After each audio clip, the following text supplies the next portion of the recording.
సాగునీటి ప్రాజెక్టులపై చర్చలకు రావాల్సిందిగా మహారాష్ట్ర ముఖ్యమంత్రి ఫడ్నవీస్ సీఎం కేసీఆర్ ను ఆహ్వానించారు. మరిన్ని వివరాలు అందించడానికి మా ప్రతినిధి సోమగోపాల్ సిద్ధంగా ఉన్నారు.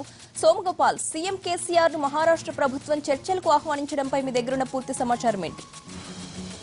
కాళేశ్వరం ప్రాజెక్టు నిర్మాణానికి సంబంధించి రెండు రాష్ట్ర ప్రభుత్వాల మధ్య ఒప్పందం జరగబోతుంది. ఈ నెల 8వ తేదీ ముఖ్యమంత్రి కేసీఆర్ అలాగే మహారాష్ట్ర సీఎం మధ్య ఈ ఒప్పందం జరగబోతుంది. 7వ తేదీ కేసీఆర్ బృందం ముంబైకి బయలుదేరుతుంది. ఇవాళ మహారాష్ట్ర ముఖ్యమంత్రి సీఎం కేసీఆర్ తో ఫోన్ లో మాట్లాడారు. ఇప్పటికే కాళేశ్వరం ప్రాజెక్టు నిర్మాణానికి సంబంధించి అనుమతులు కూడా మంజూరయ్యాయి. 3 బ్యారేజీల నిర్మాణానికి అనుమతులు కూడా వచ్చాయి. దాదాపు 5,713 కోట్లతో పరిపాలన అనుమతి కూడా ఇచ్చింది. నాణ్యత చేవేళ్ల పునరాకృతిలో భాగంగా కాళేశ్వరంకి దిగువన మేడిగడ్డ వద్ద బ్యారేజీ నిర్మించి ఎల్లంపల్లికి నీటిని మళ్లించాలన్నది ప్రభుత్వం ఆలోచన.